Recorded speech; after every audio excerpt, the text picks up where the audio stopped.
De la mà de l'art veureu com l'art ha expressat aquest misteri que estem celebrant, aquest camí cap a la Pasqua del Senyor.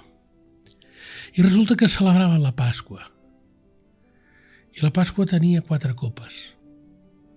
La darrera copa era la copa del compliment.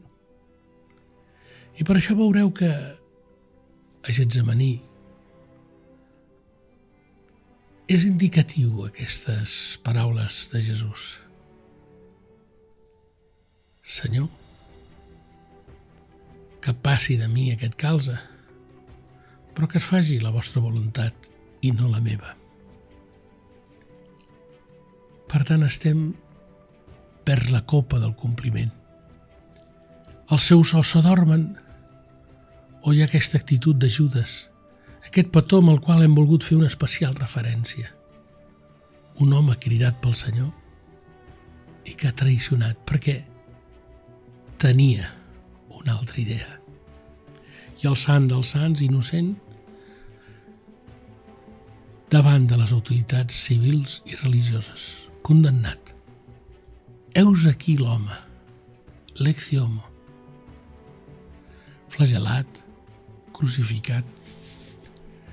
Pilat va fer el càstig per intentar de no arribar a la creu. Però aquesta tortura no donava compliment a un fet que impacta, ara que ens atrevim tant, doncs de donar tanta autoritat al que diu el poble. És que el poble va cridar, crucifiqueu-lo. I va cridar el mateix que demanaven les autoritats religioses, el mateix que van dir absolutament tots. És increïble, un moment històric on totes les veus fortes es van unir per demanar que fos crucificat. Per això és tan important contemplar aquí teniu l'home. Aquí el teniu. I amb una pregunta gran. Per què davant de la presència de Déu,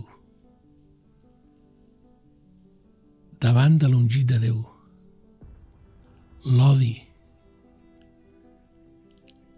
demana crucifiqueu-lo?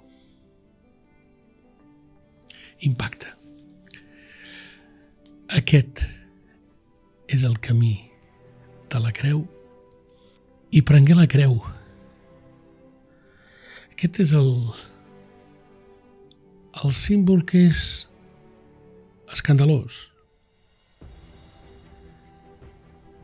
I amb una pregunta important. Per què és tan important per nosaltres? Per què és tan decisiu per nosaltres?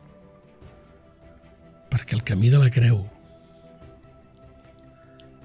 és el camí que ens portarà al sepulcre buit.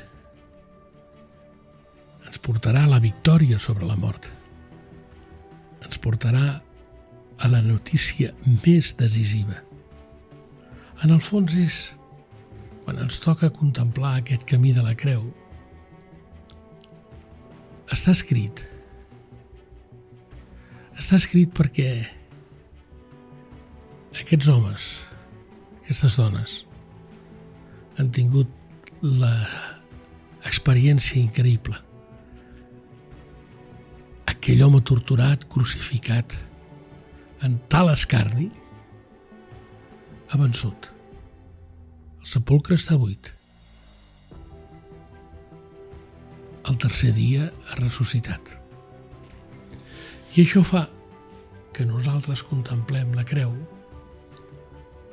amb una dimensió del tot diferent.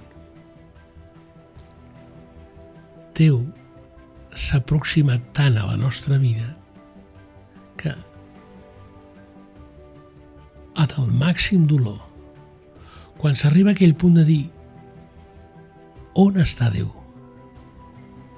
Doncs aquest home de l'arbre de la creu ha dit Déu meu, per què m'heu abandonat? Per tant, ja tinc resposta. quan estic vivint aquesta dimensió de que m'ha abandonat, resulta que m'està responent. Aquí teniu l'home que ha mort en creu. Perquè aquest home, mort en creu, davallat a la creu, amb aquesta sorprenent companyia, la seva mare, el deixeble estimat, Maria Magdalena, les dones. Doncs aquí es posa més en relleu que no s'hagués parlat de res de tot això, ni contemplaríem la creu com la contemplem si el sepulcre no hagués estat buit.